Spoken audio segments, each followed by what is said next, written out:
Gestalt language processing, AAC, ethics. We are getting into it in a future course here at ABA Speech. Did you know that at www.abaspeech.org, I list all of our upcoming CEU courses? Every single month, I do a live course, either myself or a speaker. And the next coming months for our back to school, I said it, back to school time, we're going to be talking about the ethics of collaboration around the ideas of Gestalt language processing, AAC, verbal imitation. In September, we're going to be talking about naturalistic interventions.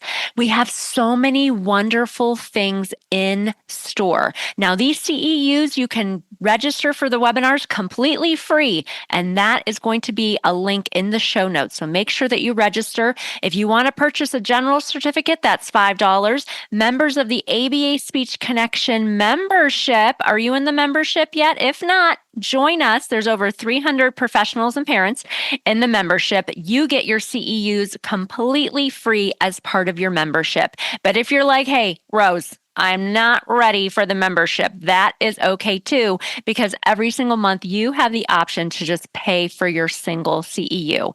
These are ASHA approved and ACE approved courses for BCBAs, professionals, and anybody who wants to attend. So make sure that you check the notes in the show notes that is going to have the link that will take you to register for our upcoming live events around the ideas of ethics, collaboration, Gestalt language processing, AAC, naturalistic interventions, and so much more. I cannot wait to see you on a future live course.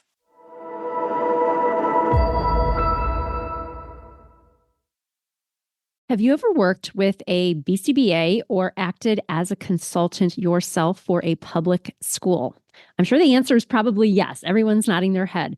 The new thing, what it seems is happening, is that school districts are hiring BCBAs as public school employees, which is wonderful, which is amazing, which is something that is changing in the field. We used to have more of a consultant model where maybe the BCBA works for a clinic and comes into the public school and acts in that consultant role.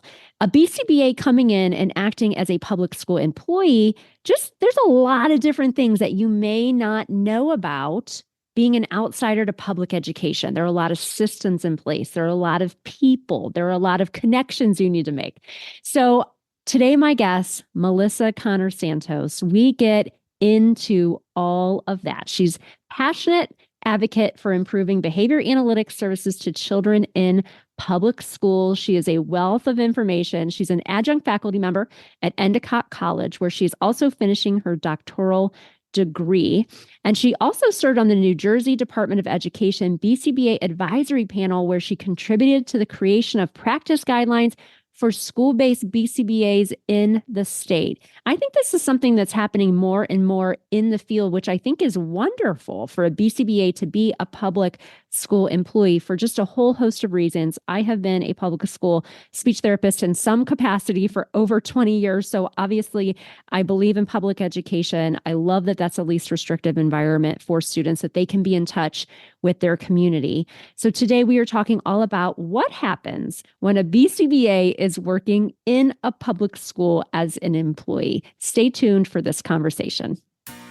You're listening to Autism Outreach Podcast, a podcast full of ready-to-use strategies to help those with autism strengthen their communication skills.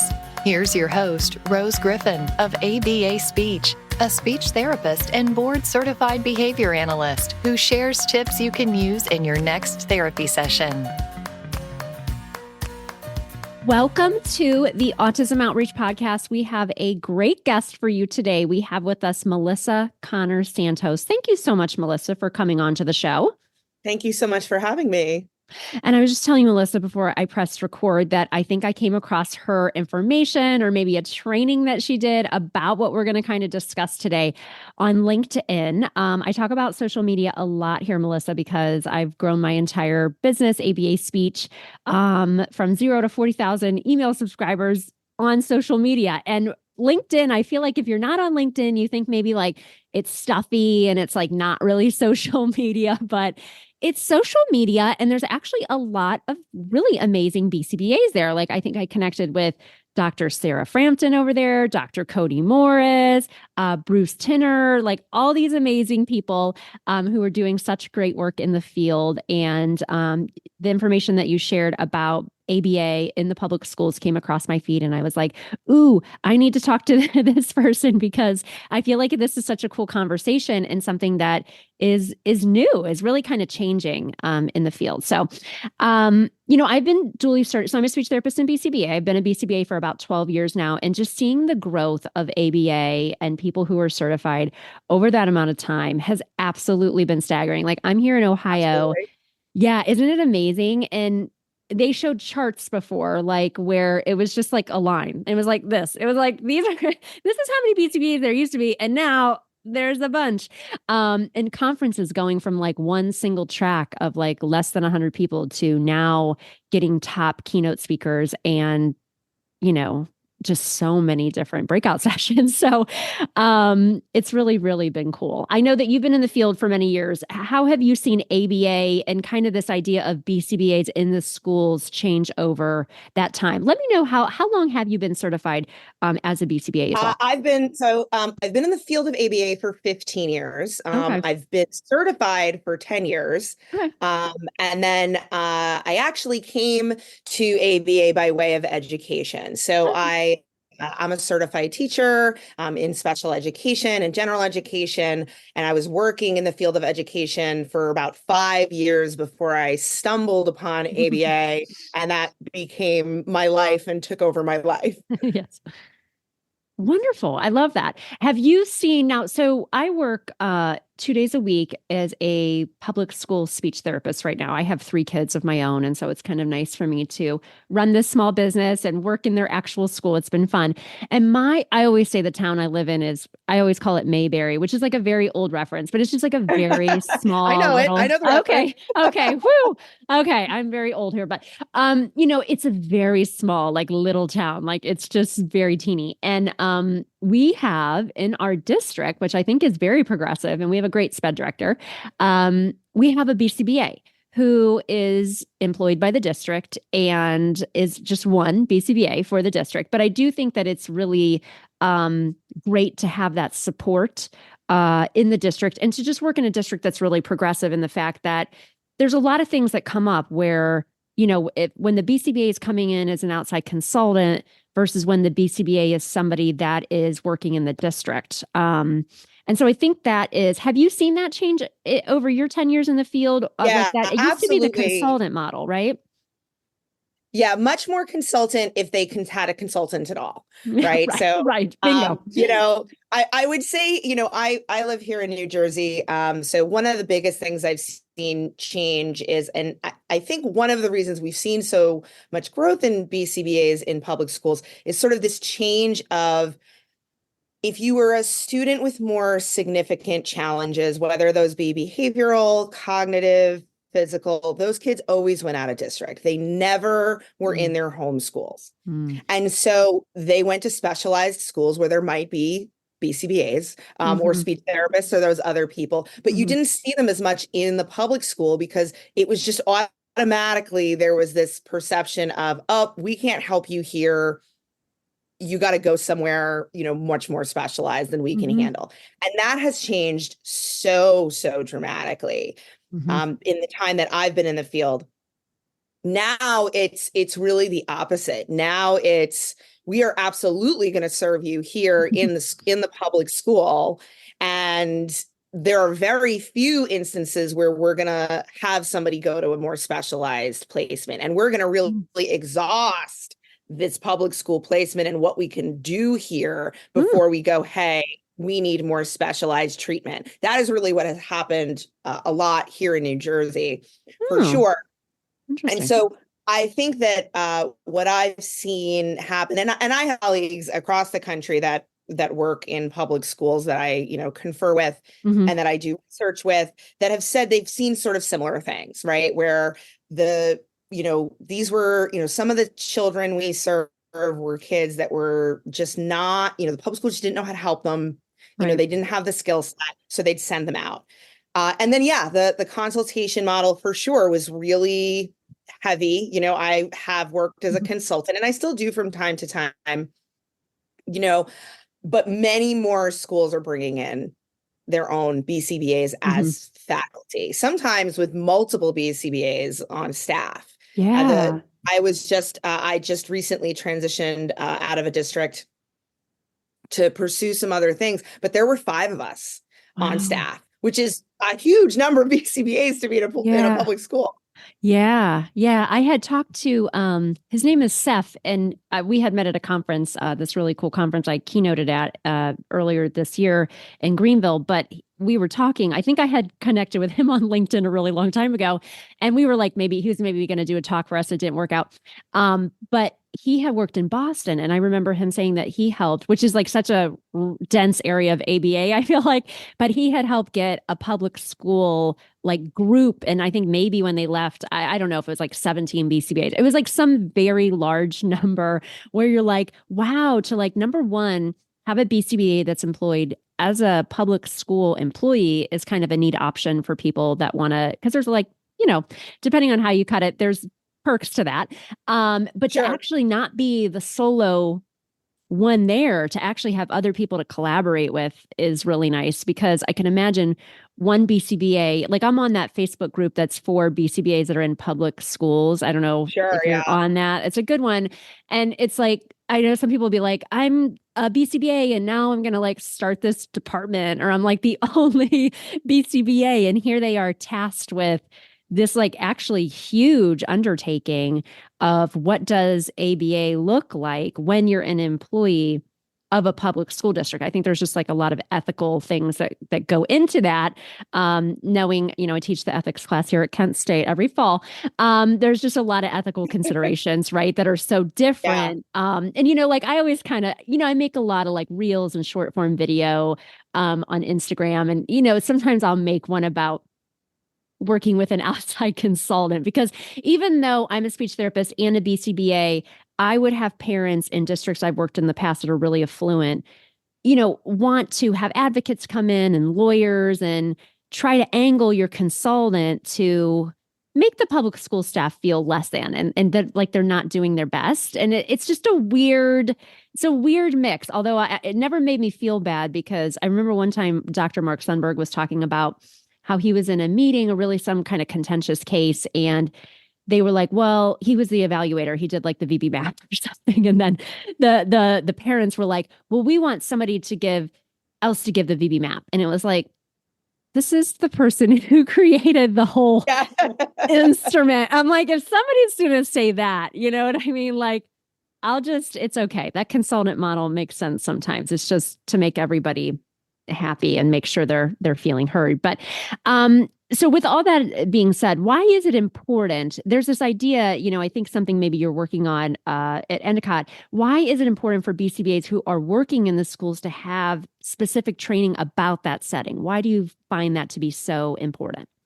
I really think, first and foremost, it really goes back to our ethical code, right? We have this ethical obligation to have a scope of competence in areas that we're working as BCBAs. And it's not just a little individual guideline. It's in those overarching, parts of the code that thread throughout, right? So I think first and foremost, it's unethical to be working in a school or in any setting really with populations that you don't have some scope of competence. Now, when I say that, I realize that there are times when that's easier said than done, right? If you work in a really small town where there's no other BCBAs available, Yeah. and you're the only person available to be in this school, and you've never worked in a school before, does that mean you shouldn't take the job?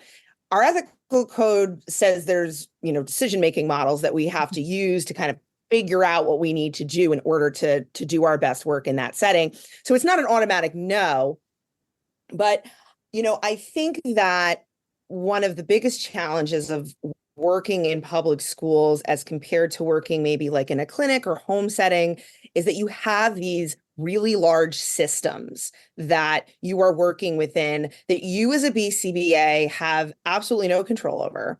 And a lot of those systems have been in place for a really long time, right? On the federal level, on the state level, on the local district level, right? And so there's layers too, right? So I think it's really hard. And I know I talk to many BCBAs that are looking to go into public school work or have recently made the change into public school work. And overwhelmingly, these people reach out to me and say, oh my gosh, like this is crazy. Like, I don't know what to do here. And I think what happens is, and I can attest to this because I think I was very guilty of this. I went from a really rigid, really high quality clinical setting. I was working with Dr. Bridget Taylor Oh in boy, one of the best she's been on the show. Programs in the country, right? Yes. That had all these, and all these big names would come in to talk to us, like Dr. Peter Gerhardt and Dr. Heward, and like all of these, that was the environment I came out of. And then I got plopped into a public school, and I really thought ABA was supposed to look like that. And it took me about a year to figure out that that's never going to happen, right? Were you doing a 30-second DRO? Were you doing a 30-second DRO in a time? I wasn't, thankfully. I actually, my first job in the public schools was as a teacher. So I was the self-contained autism teacher. I was in the middle of, I was finishing up I was about to sit for the exam. So it was sort of like my bridge job before I passed the boards. And I knew I wanted to work in public schools. So I actually made that decision to take that job because I was like, I need to know how to do this. I can't just have the super clinical experience, right? And boy, did I struggle. Oh my gosh, because I really thought it should look like that. And I've realized that not only is it almost impossible to make it look like that, but I'm not sure that it should or it has to, right? I think you can get really nice progress from kids having, being in school, having access to their community. Maybe it's not 40 hours of ABA all the time, right? Not every kid needs that, but having access to peer models, like things like that, you don't necessarily always get in those other settings. But I think when you don't have the scope of competence and you come in, someone like me, right, who is in a very clinical environment and going into a school, you have a really hard time wrapping your head around how you're going to get all of this stuff done. Now, and two, you're also working with non-behavior analytic staff. So you're asking people to do things that they've never been trained to do. Maybe, quite frankly, they don't want to do, right? So you have all of these obstacles. So I think it's really important, if you're not going to burn out, right, and leave public schools and be like, I will never do this again. And I certainly have colleagues that say that to me. They're like, Melissa, there's no way I would ever work in a public school. It's too bananas. I can't do it. You're putting out fires all the time. I'd rather do this clinical. I'd rather, work in a clinic or work in homes or whatever it is. And I totally get that. But I feel that it's really important that, even apart from our ethical obligation, we have BCBAs that are willing and able to work in public schools effectively, because the bottom line is that's where the majority of kids go, right? Almost every kid goes to public school, right? And if we're going to be able to keep kids in their home communities and we're going to be able to get really good outcomes, right? Where kids aren't maybe just skating along or, or getting swept under the rug, or like that kid that's in the principal's office every day because they have all these behavioral issues, right? We need BCBAs to be really good at working in those environments so that we can have this more robust impact.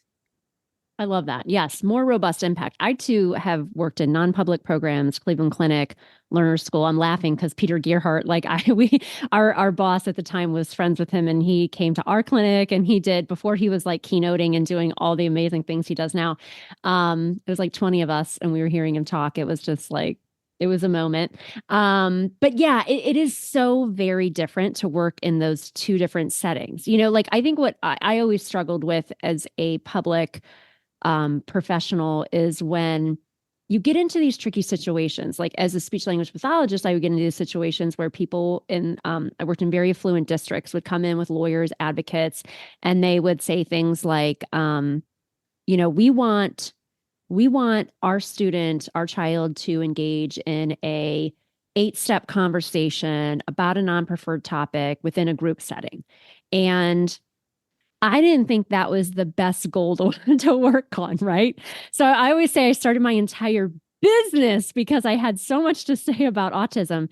But in a public school, I couldn't really advocate for what I like deep down. And I'm not getting woo woo, but deep down, I really knew what was best for this student. Like, I don't think that's a functional goal. I don't think that's neurodiversity affirming. I don't think it's going to generalize. It doesn't make sense. But you get into these situations in public schools where you have a lot that you want to share and you have a lot in your mind, because people that are in ABA feel really passionate about how transformative it can Absolutely. be. And then you just you have to sit there and you can tell people things, but ultimately it's not up to you.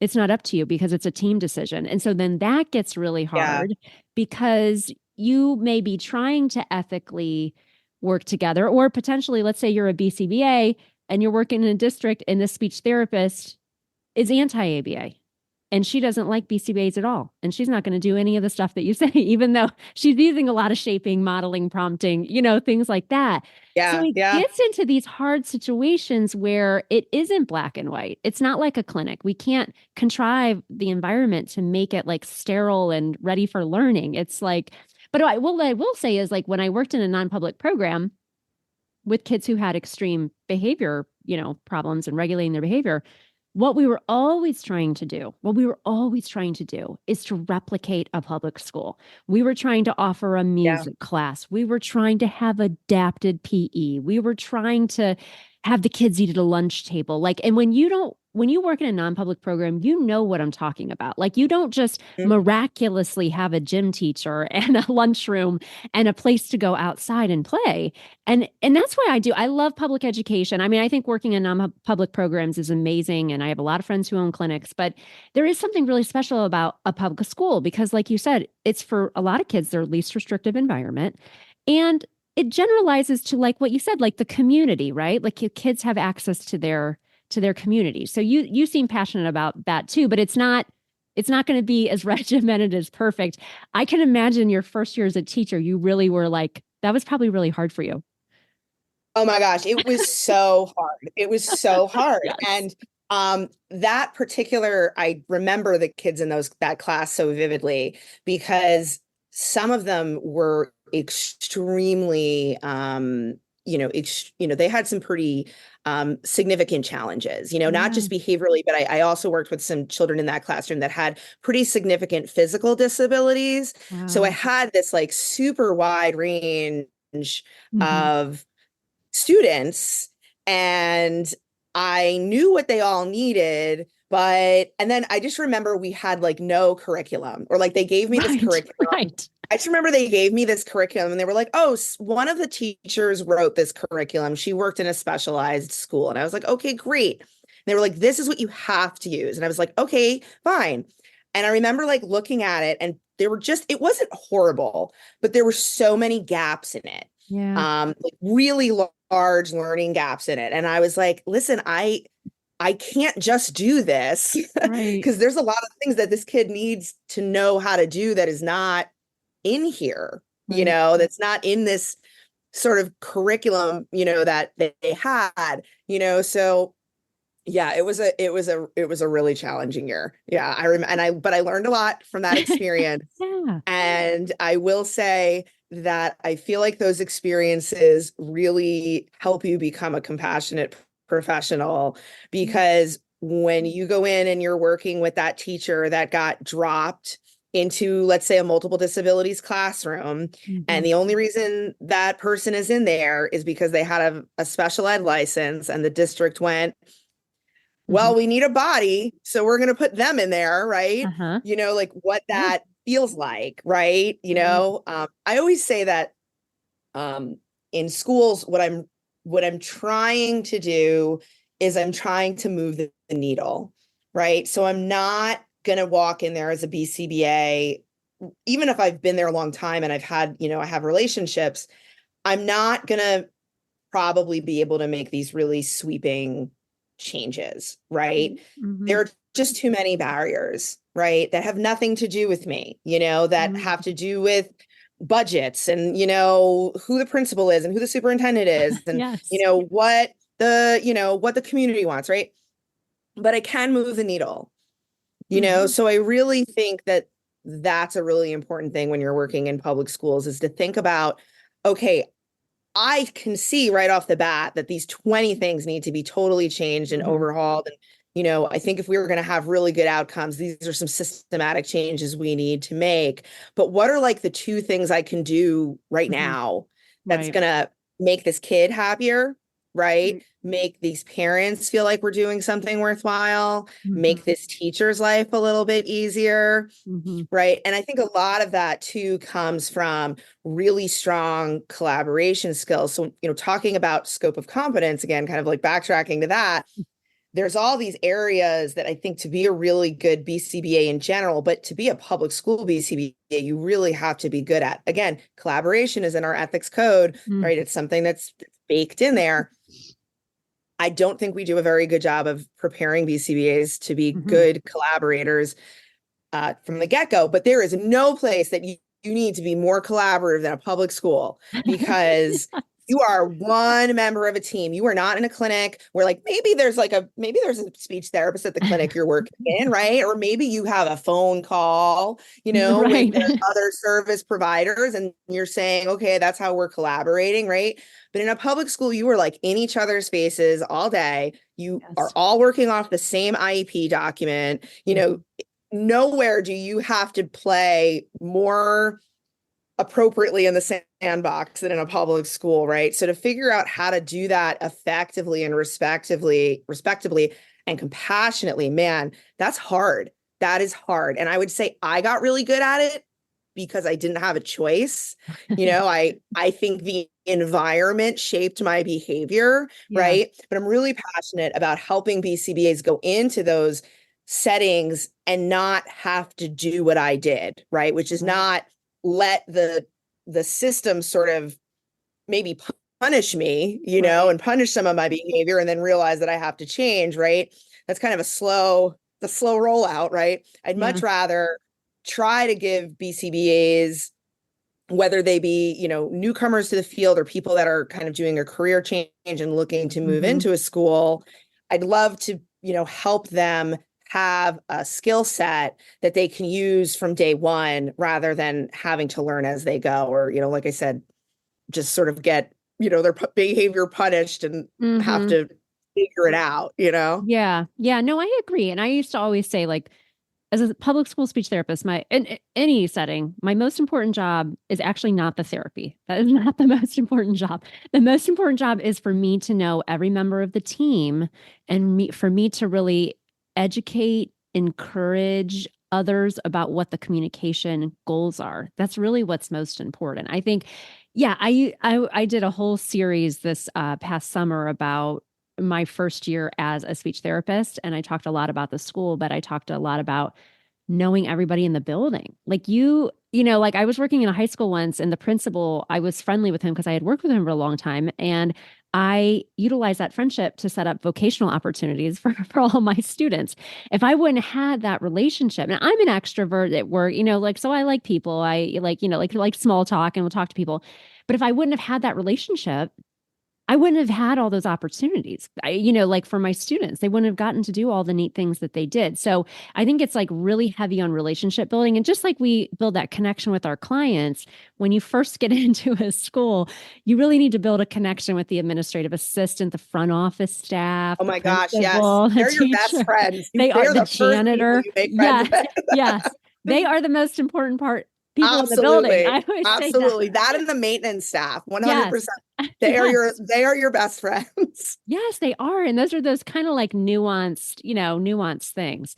So this is not the question that I was going to ask you. I hope it's okay to ask, but what do you think so if a person, let's say that somebody is leaving that clinical setting as a BCBA and they're like, you know what, for my family schedule, for like maybe my retirement, I want to get into state teachers retirement.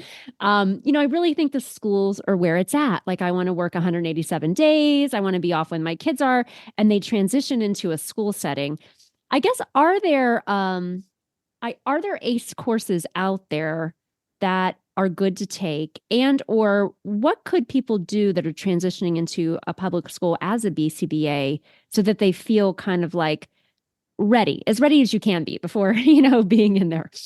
Sure. I think one of, definitely connecting with other people that are working in public schools. If you Yeah. work in a state that has an ABA chapter, here in New Yeah. Jersey, we have NJABA, and there's actually work groups, and one of them is a public schools work group. So you can Oh, just cool. go and Mm-hmm. attend those meetings and connect with other BCBAs that are working in public schools in a more like grassroots way, Yeah. so that way build those connections, talk to people at conferences. LinkedIn, right, is a great Yeah, right. place to be there, like to make like actual connections. I don't love Facebook groups. And the reason I don't love Facebook groups is that I feel like sometimes, like, I don't know, I just feel like sometimes people just go to complain or people like engage Yeah. in unethical behavior. So I don't like love them, right? But I do understand why people use them, right? Because they're Yeah. looking for resources Mm-hmm. and they're looking to make connections and they're really desperate to make connections, right? So Yeah. I'm not gonna, I would never tell anybody not to utilize those groups. I would just say sort of like utilize those groups sort of warily, Yeah. right? Because not everybody in that group is an expert, and everybody behind the computer screen and their keyboard is an expert, right? And then of course, just make sure that you're following the ethical guidelines. Like you shouldn't be asking questions about like Right. specific clients. And I really think one of the best things you can do is, if you can, find a mentor.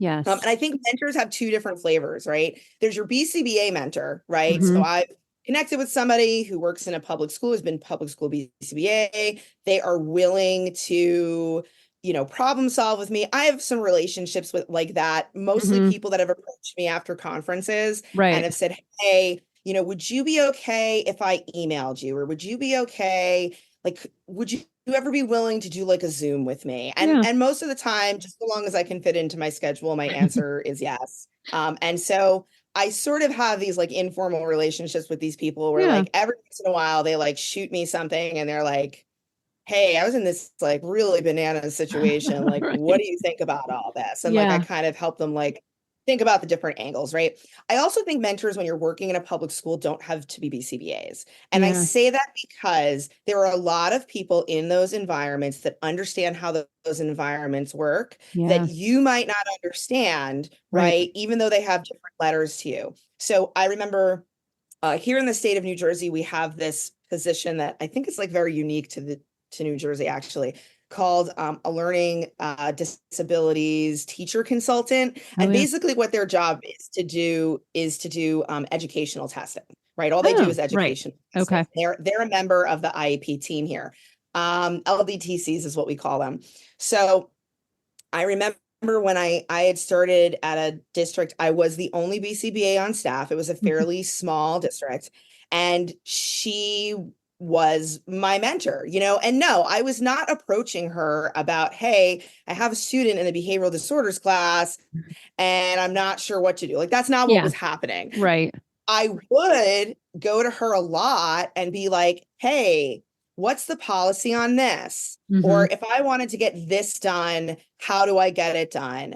Or if I felt like, it was really important for us to have a team meeting with the teacher, how would I go about facilitating that? Right. Right. And so she was really amazing and really useful. And our offices were right next to each other. Yes. So that was super convenient. And I went to her a lot with those things, Yeah. it was a kind of like we called it the sorority house because it was like we had this like office, and then we had this office that had like this main area, and then all these like individual Oh, that's offices, almost cute. like Yeah, a that's dorm, right? cute. And Cute. the other two people that were in that office were a social worker and a school psychologist. Oh, yeah. And so I would just like go into the middle of the office and be like, Right. okay, guys, like here's my stitch, right? Right. That's nice. And like everybody would sort of give me their take from their perspective fields, or, I might go to one of them and say, hey, the student's having, really significant behavior issues, but I also know that child protective services involved. So I think that Right. that's a lot going on here. So like these people mentored me in how Yeah. to collaborate and how they worked, so Mm-hmm. I learned a ton about educational testing from that LDTC. So when I redid my own son's educational testing, because Yeah. my son is neurodivergent, I Uh-huh. knew what all those numbers meant, all those Ooh. tests, so I think I definitely think find your people, and Yes. they don't always have to be BCBAs. There's a lot of trainings out there on school-based Okay. stuff that you can find. Yeah. I certainly do trainings and workshops and things. I'm doing a workshop in a few weeks for an organization. Hmm. Another organization that I like is the Behavior Toolbox. Hmm. I know that They one. Okay. are one of the BCBAs there is Dr. Paul Gavoni. He Oh, actually has a yeah. podcast on Yeah. public schools and ABA. It's so His funny. I just wrote his name down. Like sometimes I have like our questions here, but I wrote down it says Paul Gavoni, like as a future guest. I was like not thinking about what we were talking about, but just what we were talking about made me think No, about Paul he's Gavoni. really great. He does. I've listened to him talk a number of times. I'm adjunct faculty at Endicott College, and actually he is as well. I've never So heard him I've had speak. I just see him everywhere. I know like Matt Sikoria, him and I think somebody else maybe had a Anika course. Costa. Yeah, had Um, a course yeah, together. But no, I don't know anything about Paul Gavoni. I just see him. He does a pretty good job on social media. So I had written his name down. I'm yes, like, he's very what we're active talking on about. social media, Yeah. but he's pretty active on the workshop circuit as well. He Yes. does a very good workshop. He Okay. talks, at multiple places. He does some good stuff. He also has a book that I recommend to. I feel like I joked with him when I saw him at ABA. I was like, I feel like must make you a lot of money. Yeah. Right. No, I think he doesn't actually make that much money off the book though. But he and Nick Weatherly wrote a book called Deliberate Coaching. Oh, And that is a book that I recommend to a lot of my supervisees, okay. a lot of people that are in my classes that tell me Yeah. they're doing public school work, because it's really all about coaching, Yeah. coaching ABA in public schools specifically. It's very public Wow. schools focused. Okay. I'll have to So check it's a that out. really great read. Like I said, I teach supervision at Oh, Endicott is one of the courses neat. I teach. And it's one, I always like to give my students, some tips and tricks and tools. And that's a Yes. book that I recommend to them Oh, almost every okay. every semester, particularly to my people that tell me that they want to do public schools. Oh, interesting. Um, Yeah.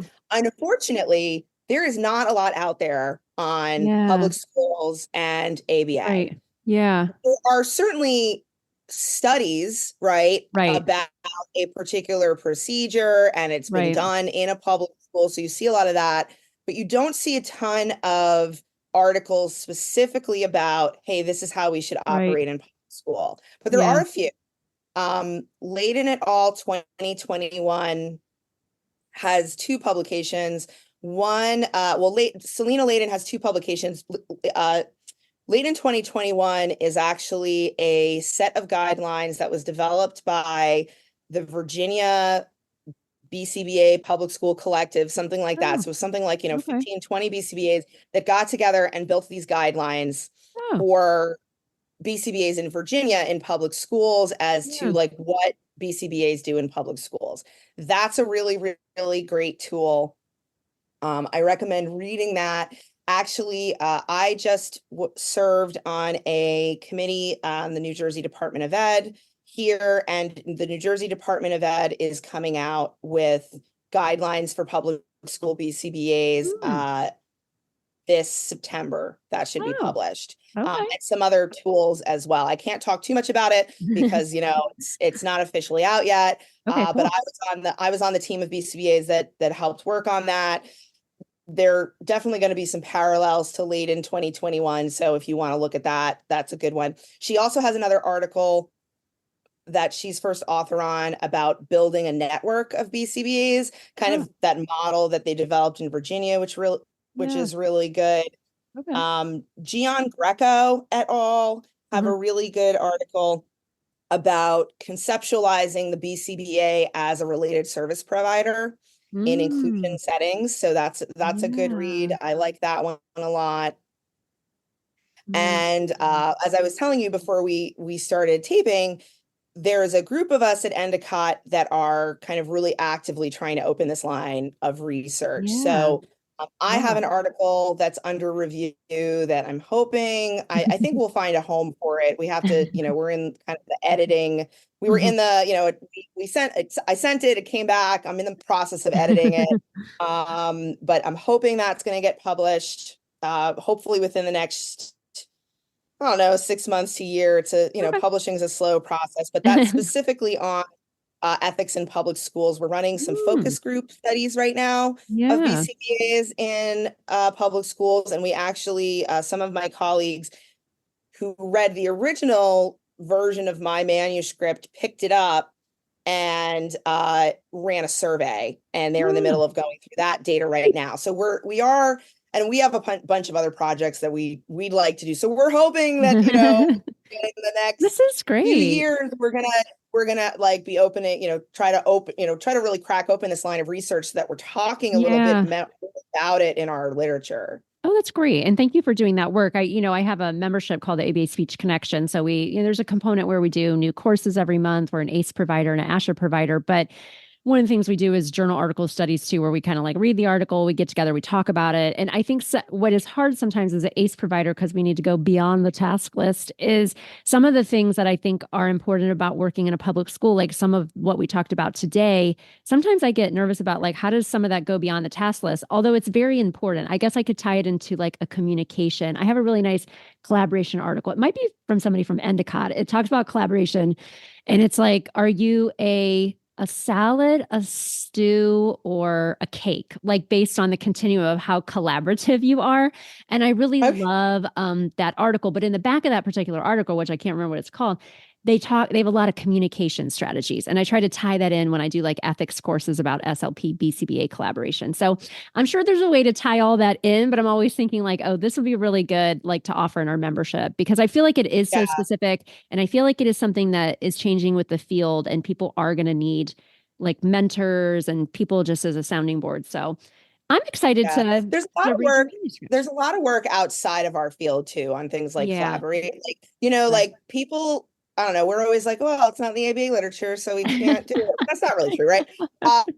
So, there are things, like evidence-based practices for things Yeah. like collaboration and stuff, in the Right. field of psychology, for example. Hmm. Um, Callie Plattner just started a line of research on motivational interviewing. She's published two articles. I Oh. think both of them, I know one was in behavior analysis and practice. Oh. I'm not Look sure that what the up. other one was, but really Yeah. motivational interviewing has been around for a really long time. It's just been in the Yeah. psychological literature. So she's bringing it, Oh. she's one of the I people, do there's hear a it. few, Yeah. I hear yeah, more bringing about it. it into applied behavior analysis as a Yeah. method of more effective and compassionate collaboration. So Oh. there's Okay. stuff out there, I think. So I think sometimes it's about looking at what other Tying it fields are in. doing. I think Hmm. we look a lot at the medical model because Yeah. of, just the funding sources for a lot of ABA right now. But Right. I think, there are definitely some nuggets that we could be looking at in some of the psychological literature and then kind of figure out if those things will work for us.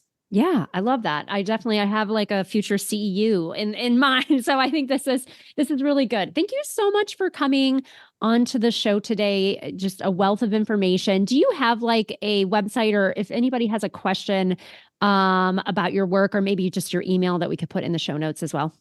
I do. So I actually just started doing some, independent consulting and workshops and stuff. A lot of the stuff I do is around public schools, but I do some other things like acceptance and commitment therapy and PFA, SBT. I'm a certified professional in that. So it's Oceanview Behavior Solutions.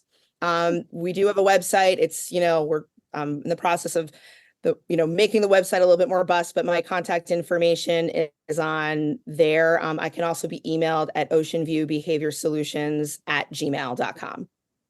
Wonderful. Well, thank you so much for coming on the show. It was great to connect.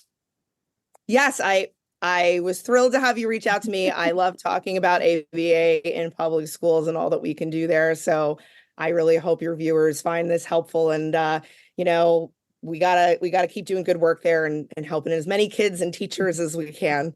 Absolutely. Thanks for listening to Autism Outreach. If you enjoyed the show today, make sure to subscribe so you don't miss an episode full of actionable strategies you can use in your therapy room. Write a review too. That would mean so much to me. I always love hearing from you. Have a specific topic that you want included on a future show? Reach out over on Instagram, ABA Speech by Rose, or visit me at www.abaspeech.org.